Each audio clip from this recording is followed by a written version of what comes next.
Bienvenue dans cette toute nouvelle vidéo, je suis très contente de vous retrouver aujourd'hui pour une vidéo où on va parler d'un sujet qui me tient particulièrement à cœur. On va parler de comment faire grossir ses fessiers à travers un exemple concret d'une vraie personne qui existe. C'est quelque chose que vous avez énormément aimé dans la vidéo que je vous ai fait sur la chose la plus importante pour perdre du gras en prenant comme exemple deux personnes qui ont réussi leur perte de gras. Parce que étant donné que je suis coach sportif, je coach beaucoup de femmes et j'ai un retour direct en fait avec des résultats et je trouve que c'est trop intéressant de les mettre en avant pour appuyer en fait la théorie qu'il y a derrière. Donc on va faire la même chose aujourd'hui mais avec l'exemple de Floriane qui va être notre petit sujet d'étude pour illustrer comment est-ce qu'on a réussi à rendre ses fessiers beaucoup plus galbés à travers son entraînement, à travers aussi son alimentation. Donc j'espère que ça va vous plaire, que ça vous sera surtout bien utile. Et c'est parti, commençons cette vidéo. Je me suis fait un petit verre d'eau, on voit pas trop hein, mais il y a du jus de citron dedans. Je vais bien m'installer parce que actuellement là je suis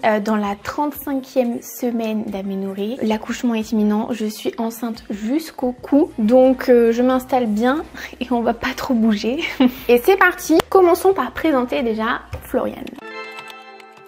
Au niveau de son profil, j'ai fait une petite présentation. Donc Floriane, elle a 26 ans. Elle est en coaching depuis 1 an environ. Et elle a du coup une très belle évolution au global. Mais aujourd'hui, dans cette vidéo, parce que sinon ça partirait trop dans tous les sens, ça serait trop complexe. On va vraiment se focus sur l'évolution de ses fessiers. Pour vous dresser un peu le profil de Floriane, elle mesure 1m62 et elle pesait avant coaching, au départ, 62 kg. Elle a une activité professionnelle assez sédentaire. Et ses objectifs en début du coaching, c'était vraiment de faire une recomposition corporelle, c'est-à-dire perdre du gras, prendre du muscle, de prendre du volume aux fessiers et de perdre du gras au niveau du ventre. Pour son histoire perso, parce que c'est important de toujours se baser sur l'histoire en fait de chaque personne, on est tous différents. C'est pour ça que moi je fais des coachings avec suivi personnalisé. Chaque coaching s'adapte à la personne. C'est pour ça que j'ai vraiment besoin d'apprendre à connaître le passé de la personne, ce qu'elle fait aujourd'hui, etc. pour faire un truc le plus sur mesure possible. Donc au niveau du parcours, Floriane elle était en surpoids dans l'enfance et à l'adolescence elle faisait beaucoup de crises d'hyperphagie. Elle est montée au plus haut à 74 kg. Donc ça a été un peu le déclic. Elle s'est inscrite en salle de sport suite à ça où elle faisait pas mal de séances cardio HIIT. Elle suivait les vidéos d'une application qui est très connue, d'une figure que je ne citerai pas parce que je suis pas forcément pour ce genre de pratique. Et en parallèle de ça, au niveau de l'alimentation, elle a entamé le régime Weight Watcher et elle a réussi à perdre en 2020 13 kg. Et déjà, pause, quand on arrive à perdre seule, parce que au final, bon, il y a des vidéos, il y a des supports, mais elle est seule. Quand on arrive à perdre autant, c'est que déjà, sans même la connaître, sans même lui parler, on sait qu'on va avoir affaire à un profil en fait d'une personne qui est prête à mettre vraiment les choses en place pour arriver à ses fins. Et pourquoi en fait je mets ça en avant, c'est parce que si vous êtes un peu dans le même cas, un cas qui se rapproche, que vous avez déjà réussi à perdre du poids seul et que aujourd'hui par exemple vous mettez beaucoup d'efforts en place sans avoir plus aucun résultat, faut bien vous dire que le problème en fait ne vient pas de votre motivation, ne vient pas du fait d'être peut-être trop feignante, pas assez forte mentalement ou quoi. Le problème vient en fait du fait que vous ne vous y prenez pas de la bonne manière. Que ce soit au niveau de l'alimentation ou au niveau de l'entraînement ou les deux. Et c'est une bonne nouvelle parce que ça c'est des choses sur lesquelles on a le contrôle. On peut les changer de manière très facile alors que changer de mindset c'est beaucoup plus long, beaucoup plus dur parce que c'est quelque chose qui peut être installé depuis des années. Donc voilà, c'était quelque chose sur lequel j'avais vraiment envie de rebondir. Elle débute la musculation fin 2022. Elle s'entraîne 3 fois par semaine. Par contre, elle utilise uniquement des poids légers et elle fait très peu de volume sur chaque séance. À côté de ça, elle fait du cardio en faisant à peu près 8 minutes pas par jour pour contrebalancer le fait que son métier est très sédentaire. Et à côté de ça, elle faisait donc une séance de Zumba et 30 minutes de marche inclinée par semaine. Sauf que suite à ça, il y a eu une espèce de période de stagnation et surtout un blocage de la perte de gras. Elle n'arrivait plus à avoir aucun résultat. C'est à partir de là qu'on débute le coaching. Elle a essayé de faire 6 mois de musculation seule qui n'ont pas trop donné de résultats du coup. Et ça c'est assez intéressant de mettre en avant parce qu'on dit souvent que les débuts à l'entraînement c'est vraiment la période idéale pour avoir des résultats très rapides. On appelle ça un peu les gains du débutant. Mais en fait ça dépend vraiment de si on s'entraîne comme il faut ou pas. Si on ne s'entraîne pas de la bonne façon, on n'aura pas ces gains rapides, ces gains du débutant. Et à l'inverse, ça peut faire 3 ans par exemple que vous vous entraînez mais pas de la bonne façon. Et au bout de ces 3 ans, là vous revoyez votre entraînement, vous entraînez de la bonne manière et vous aurez vos gains de débutant à ce moment-là alors que vous avez déjà 3 ans de pratique derrière, vous voyez. Au niveau de son alimentation, c'est quelqu'un qui évite autant que possible le gluten et le lactose et qui traque uniquement ses protéines et son total calorique. Et elle me signale que ce qui la freine un peu dans sa progression, c'est qu'elle a des grosses douleurs lombaires dès qu'elle augmente ses charges sur les soulevés de terre, sur le hip thrust, et c'est ça qui fait qu'elle s'entraîne avec des charges assez légères. Voilà pour ce qui est de la petite présentation. Maintenant, on va se concentrer sur ce qu'on a mis en place et qui lui a permis de développer ses fessiers. Alors, je vous dis tout de suite, il n'existe pas un seul secret qui va permettre de prendre des fessiers à travers l'entraînement, mais en réalité, c'est plusieurs paramètres à appliquer. D'ailleurs, petit aparté, mais si ça vous intéresse de débuter un coaching personnalisé avec suivi avec moi, je vais vous mettre en description le lien vers la page de mon site où je vous présente vraiment en quoi consiste un coaching avec moi. J'ai des places qui sont limitées, mais j'essaye d'en ouvrir 1 à 2 de temps en temps dès que j'ai une place qui se libère. Donc n'hésitez pas à aller voir régulièrement la page, j'indique le nombre de places disponibles de toute façon. Et si vous avez des questions, si vous voulez savoir un peu quand est-ce que j'ouvre des places, n'hésitez pas à me contacter aussi directement. Vous pouvez facilement me contacter en message privé sur Instagram, je suis assez réactive normalement. Et voilà, en tout cas, moi je serais ravie de vous accompagner vers l'atteinte de vos objectifs à travers ce coaching. Donc tout se passe en description.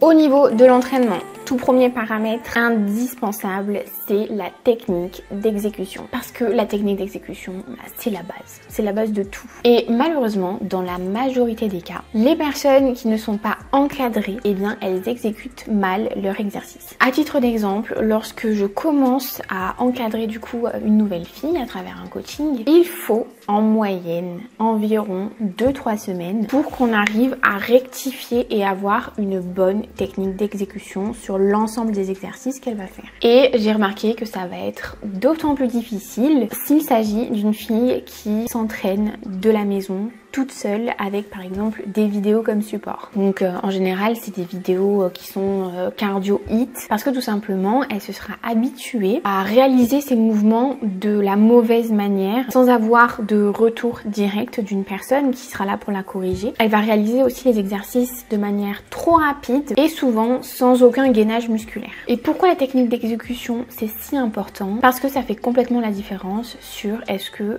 l'exercice que je fais il va être efficace ou il ne va pas l'être. Et je pense que personne n'a envie de faire un exercice semaine après semaine sans qu'il n'y ait aucun résultat. Donc c'est clairement une priorité à travailler si par exemple vous débutez et que vous vous entraînez depuis la maison, vous n'avez jamais été en salle, mais j'ai envie de dire même quand on s'entraîne en salle, il y a des salles qui nous laissent un peu vaquer à ce qu'on a envie de faire sans personne qui sera là pour corriger les mouvements qui sont mal exécutés. C'est le point de départ, il faut avoir une bonne technique d'exécution avant même de charger sur ces exercices, avant de rajouter une charge supplémentaire. Et pour ça, moi j'ai un seul conseil à vous donner. Filmez-vous. Je fais filmer toutes les filles que j'ai en coaching et sur pas mal d'exercices d'ailleurs chaque semaine. Ça a été le cas de Floriane et on voit d'ailleurs à travers l'évolution de ces vidéos qu'elle m'envoie semaine après semaine, je vais vous en intégrer quelques-unes par-ci par-là, qu'elle s'est juste énormément améliorée au fil du temps sur ces techniques d'exécution. Et c'est l'une des choses qui fait qu'elle a eu des résultats aujourd'hui. Deuxième paramètre ultra important si on veut avoir des résultats au niveau de ses fessiers, c'est de bien choisir ces exercices. Parce qu'il en existe énormément, mais voilà, on peut pas les choisir au hasard, faire un peu au feeling. Il y a une logique quelque part à appliquer, encore plus au niveau des fessiers. Et une règle toute simple, c'est qu'il faut sélectionner des patterns de mouvements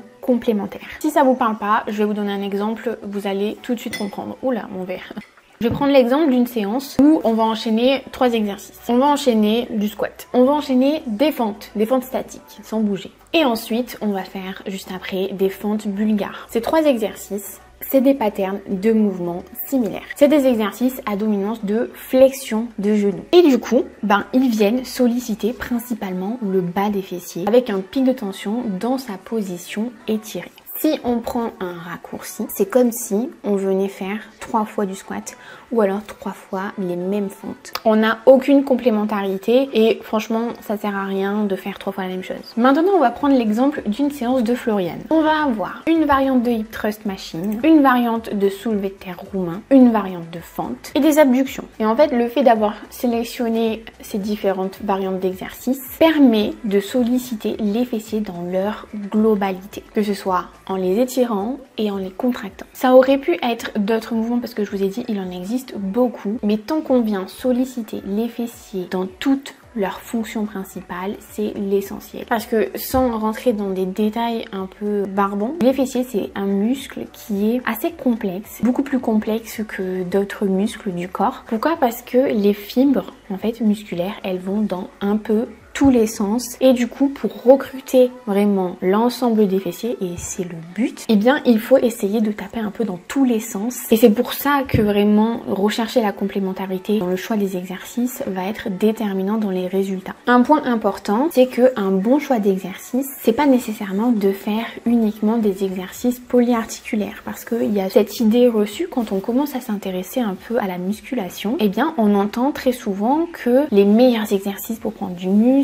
c'est les exercices polyarticulaires. Bien, c'est pas exactement vrai dans le cas de l'entraînement des fessiers. Ce qui va vraiment être déterminant dans l'obtention de résultats, c'est de bien choisir des exercices complémentaires, et ça peut être un mélange de polyarticulaire et d'isolation. Autre point très important dans le choix des exercices, c'est de tenir compte de votre morpho-anatomie. Morpho-anatomie, c'est concrètement en fait qu'est-ce qui fait que vous êtes vous au niveau osseux, votre structure osseuse, vos insertions musculaires, où s'insèrent vos muscles par rapport à votre squelette. Alors forcément ça nécessite de savoir s'analyser, de bien se connaître, mais, et je vais vous rassurer je pense beaucoup, il n'y a pas vraiment de nécessité de connaître toute l'anatomie du corps humain sur les doigts, d'être un expert là-dedans pour apprendre à se connaître. Déjà dans la pratique, on va rapidement se rendre compte si quand on fait un exercice, ça nous fait mal au dos, ça nous fait mal au genou. Ça sera des bons indicateurs sur est-ce que oui ou non un exercice est adapté à notre morpho-anatomie. Autre indicateur très parlant, c'est que si vous réalisez un exercice qui est censé vous faire prendre des fessiers pendant des mois et des mois et que vous obtenez zéro résultat, par contre que vous avez pris pas mal de cuisses, eh bien il y a des chances que cet exercice ne soit pas adapté à vous et qu'il va falloir privilégier une autre variante d'exercice dans votre programme. Mais attention, parce que parfois on n'est pas à l'aise sur un exercice et c'est pas qu'il n'est pas adapté à notre morpho-anatomie, mais c'est un autre problème qui peut se régler. Il peut s'agir tout simplement d'un manque de mobilité ou d'un manque de souplesse. Et dans ce cas-là, ça va être super intéressant de faire un travail dans ce sens pour gagner cette mobilité, cette souplesse qui va débloquer vraiment une progression sur un exercice. Et si on reprend le petit parcours de Florian, ce qu'elle nous disait, qu'elle avait des grosses douleurs dès l'augmentation des charges sur les soulevés de terre, hip thrust, etc. Et bien en pratique, ce qu'on a fait dans le coaching, on a mis en place des circuits d'étirement qu'elle a réalisés semaine après semaine, et ça a très rapidement, même je crois, il me semble dans les premières semaines de coaching, corriger ces problèmes de douleur durant l'exécution des exercices, et on a pu augmenter les charges. Et d'ailleurs, autre exemple concret dans le cas de Florian, c'est qu'on a intégré du squat dans ses entraînements après plusieurs mois de coaching et qu'elle avait du mal au niveau de la mobilité de cheville. C'est tellement courant ce genre de problème. Et bien ce qu'on a fait, c'est qu'on a mis en place aussi des petits exercices de mobilité, et ça a tout de suite bien réglé. D'ailleurs, je vais vous montrer un peu sa mobilité aujourd'hui sur le squat. Quand on a un problème et qu'on met en place quelque chose, ça fonctionne, et ensuite ça nous permet vraiment de débloquer des paliers à l'entraînement et d'avoir des résultats. Troisième paramètre indispensable à prendre en compte, c'est la fréquence d'entraînement et le volume. Comme je vous disais, les fessiers, c'est les muscles sur lesquels il y a le plus d'angles de travail au niveau des fibres. Donc si on veut solliciter les fessiers dans leur globalité, il va falloir réaliser pas mal d'exercices et donc les répartir sur la semaine. Au niveau de la fréquence d'entraînement, quand on a un objectif comme c'est le cas de Florian qui voulait vraiment prendre du volume au niveau des fessiers, je recommande d'entraîner les fessiers 2 à 3 fois par semaine. Cette fréquence, elle va vraiment nous permettre de sélectionner beaucoup d'exercices qui seront tous complémentaires d'une séance à l'autre. Et ça a été le cas de Florian qui, dès le début du coaching, a fait 3 séances fessiers par semaine. Pour prendre mon exemple, quand j'ai commencé la musculation durant mes premières années d'entraînement, je ne faisais qu'une fois par semaine le bas du corps. Et j'ai eu très peu de résultats au niveau des fessiers jusqu'au jour où j'ai augmenté la fréquence de séances qui ciblaient les fessiers. Et là, d'un coup, les résultats sont apparus. Maintenant, concernant le nombre de séries par exercice à faire. Alors, ça va dépendre pas mal de votre niveau, où vous vous situez dans vos cycles d'entraînement et aussi de spécificité vraiment par rapport à soi. Mais une bonne moyenne, comme ça vous donne un petit chiffre de base, c'est de faire 6 à 10 séries d'exercices par séance. Je dis pas de faire 6 à 10 séries du même exercice, hein, mais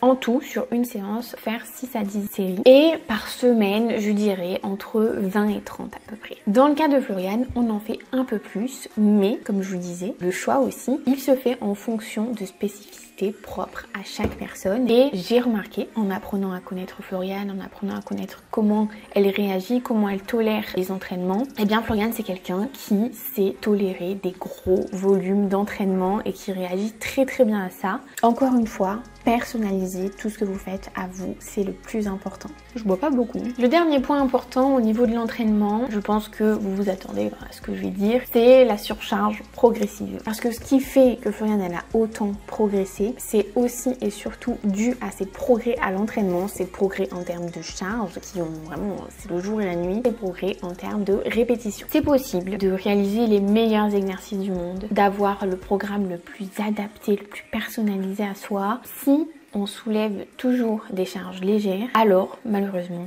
il se passera rien. Ou du moins, il se passera pas grand chose. L'augmentation des charges, c'est vraiment l'un des facteurs les plus importants pour le développement musculaire. Sous réserve que on augmente les charges, mais que notre technique d'exécution des exercices, elle soit toujours correcte pour que ça soit efficace. Tout est imbriqué l'un dans l'autre. On peut pas faire juste moi je vais écouter ce conseil, les autres je vais les occulter.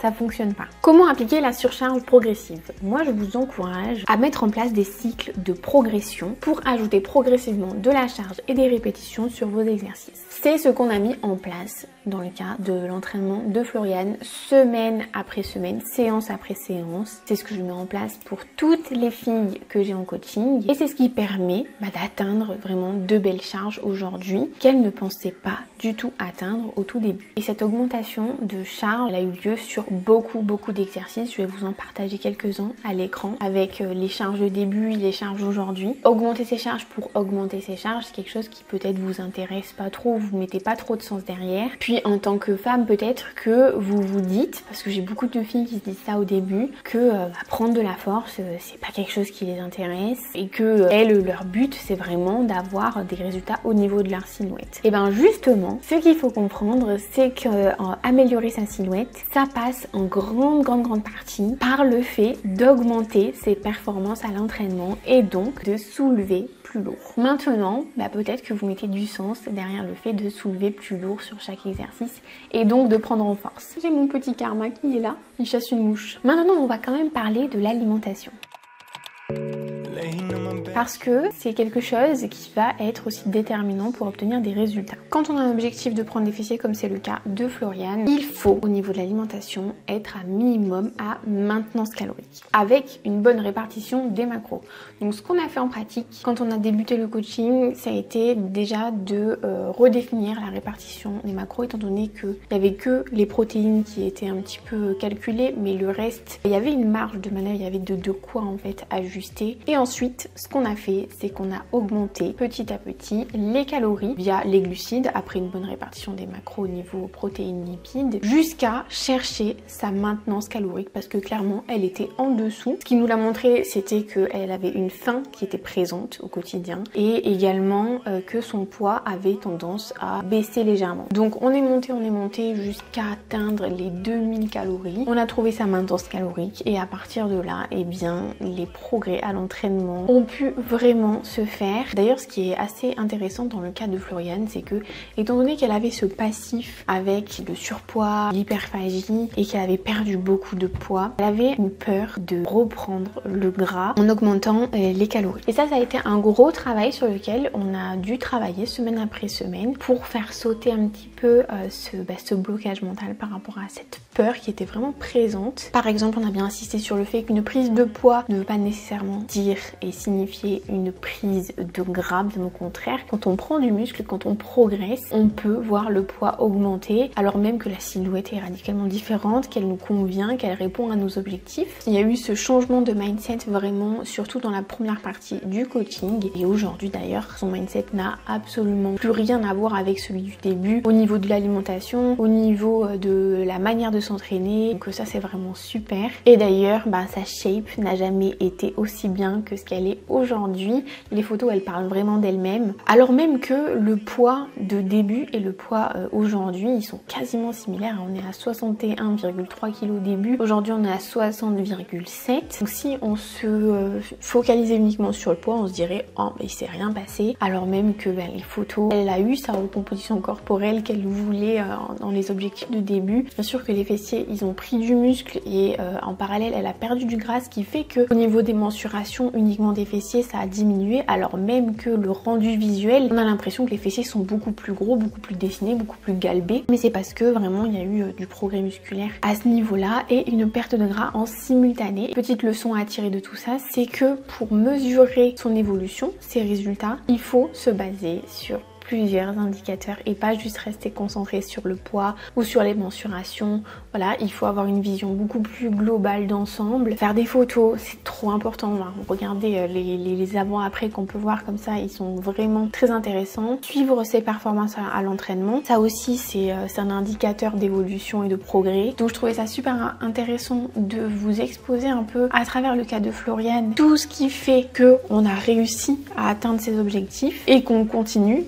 Ce n'est que le début parce qu'on continue encore aujourd'hui. J'espère que ça vous a plu, j'espère que le fait de voir des choses de manière concrète à travers un vrai exemple d'une vraie personne, ça vous plaît. Je pourrais continuer à le faire si jamais c'est le cas. Donc n'hésitez pas à me laisser un petit commentaire pour me dire ce que vous en avez pensé. Et puis moi je vous retrouve mercredi prochain pour une toute nouvelle vidéo. Salut!